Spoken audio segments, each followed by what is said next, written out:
I think it was May last year. Right. Yeah. It officially closed. Probably the peak of the social networking We could have hung valuation in for another couple of months, I think. Yeah. Before there was enough evidence on the wall. Yeah.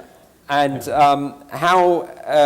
what lessons should people here draw from that exit? Just very simple to get out when you can. Sell in May last year, I think. Sell in May last year. Very good, very good. I mean, we worked with Allen & Co. from the beginning, so we decided that we should explore selling. We'd been approached really from the beginning of founding Bebo when we got some traction, all the way up until selling by different possible acquirers. Yeah. And we had constantly said no. And then AOL were approaching us, and we thought there was an interesting opportunity, more interesting than had happened before, when the timing, although we didn't know it was going to be as good timing as it turned out to be, we thought the timing made a lot of sense. Yeah. So we approached Allen & Co. and said we wanted to appoint them to lead the sale process. And at that point, they approached other acquirers, so it created a competitive bidding environment. And basically led us through it, because I'd certainly never sold a business of any size before. And you really do need a bit of help at that point. It's very hard to do on your own. And lawyers, we obviously had lots of lawyers, and AOL had a crazy number of lawyers. And I bet they did. Lawyers are very good at making deals fall through, and that's where you need a bank that sits in between, because they really negotiate those issues. Lawyers just want to make as much money as possible. So you were the meat between the lawyer sandwich, as it were.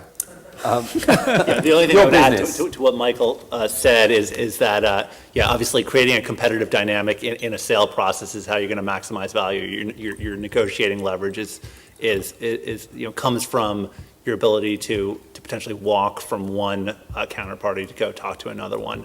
And I think what we were helpful in doing was going to the other likely buyer, some of the other likely buyers, and getting direct conversations with their CEOs, and helping create that competitive dynamic so we could collectively negotiate the best price from AOL. And the point about the lawyers as well, by the way, I didn't work on the transaction, some of my colleagues did, but the point about the lawyers is, and doubtlessly some of you have experienced this, and it's no disrespect to lawyers, but lawyers will tend to fight each other on documentation, and create situations where things can drag on a bit, and so you kind of want to have a interplay between the lawyers and business people, and someone who maybe is removed from the principal side of the transaction to help referee that. Good sales pitch. Good sales pitch. Many of us dream of being in that situation, but.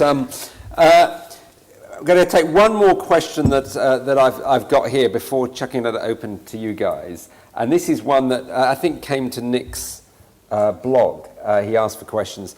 There was a very entertaining article written by Paul Carr in The Guardian last week saying Web 2.0 in London is dead. London's a wasteland. You don't, compared with Silicon Valley, it's completely hopeless.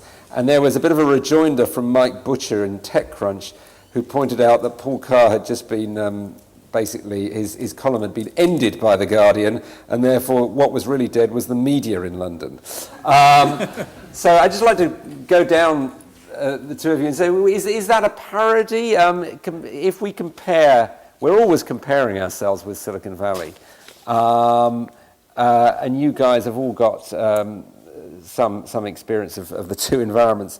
Is London that much worse a place, or is it a better place than the Valley at the moment? So I get a bit passionate about this, Get passionate. It's okay. For me, the big story here is that London, Europe is improving very fast. 15 years ago there was no kind of scene here at all. There was a big scene in the Valley. Now there's a reasonable scene here. It's kind of. People ask, is it a critical mass? And maybe it is, maybe it isn't. Maybe 12 months ago it was, maybe now it's not, maybe it will be again in a year's time. So it's getting much better. It's still a bit easier in the Valley, but that difference is getting less. And what I say to everybody is, if you can stay here, if you want to stay here, then that's fantastic, because what we need is successful entrepreneurs that provide successful exits, that make VC funds successful, brings more money into the market, makes the whole career path, career choice of entrepreneur looked like a sensible one to take for the next generation coming through. And so, so these things build on itself. Michael, you spend 3/4 of your time on the West Coast and 1/4 of your time here. So compare and contrast. In 45 seconds. 45 seconds, right.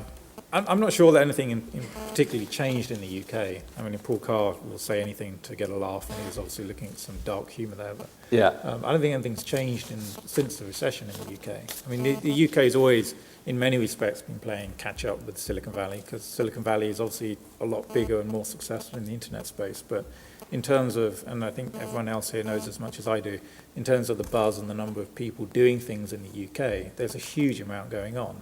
And we announced our fund just a couple of weeks ago, and I think in the first 2 days we had about 200 business plans emailed to us. So there's a huge amount of activity. What's the email address, by the way? They've probably taken off the site by now. Yeah. I mean, there's a huge amount of activity, and there's no reason that you can't create great companies, internet companies in the UK. I mean, Betfair is a great example. Skype was essentially a UK company. Yeah. I mean, so there have been some big successes in the UK. And Yeah, I mean, obviously- I'd say we voted with our feet, right? Yeah. We came over here because we believe there's tremendous opportunity both in the UK and in continental Europe. And the other point I'd make is that, Silicon Valley venture capitalists are investing in the UK and in continental Europe as well. So it's not just, it isn't bifurcated. So yeah, we're But not. have you got we're any not sense of bearish. whether it's, I mean, there was complete, sackcloth and ashes in Silicon Valley 6 months so with venture capital sending out these letters to their partner companies, just warning them to bunker down. Do you Part get of that's negotiation, though. Yeah, sure. But do you get the sense that they're rebounding faster, or that London is, I on think the it's- same pattern? I think it would be difficult to say one is rebounding faster than the other. I think that I kind of see them on the same level. Right. Okay. Right. Your turn. So you know how the technology works, don't you? You're all incredibly clued up people.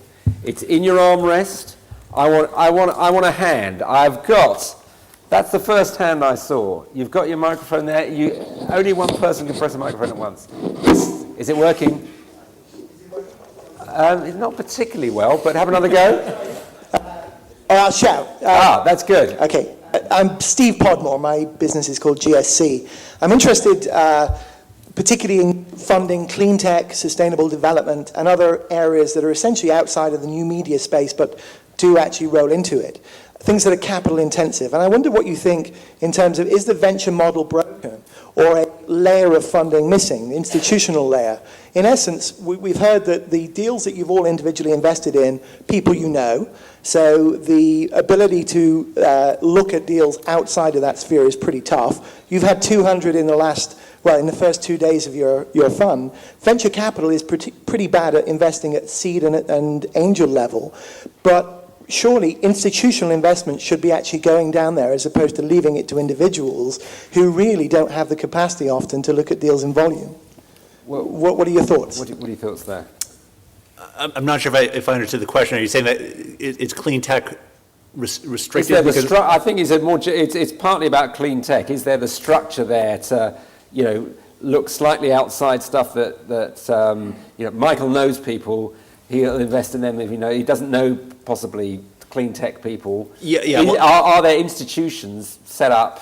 Sure, there are. There are a number of institutions out there. I mean, clean tech's been a particular area of interest over the last year to a number of institutions, both because of its implications socially, as well as the perception that there's money to be made in the area. That was incredibly fashionable a year ago. Is it still as fashionable? Yeah, I would say it is. I mean, I can point to one company that I'm aware of called Green Road, which is venture backed, that recently did a venture round where they raised a fair amount of money at a nascent stage in their development from a venture capitalist.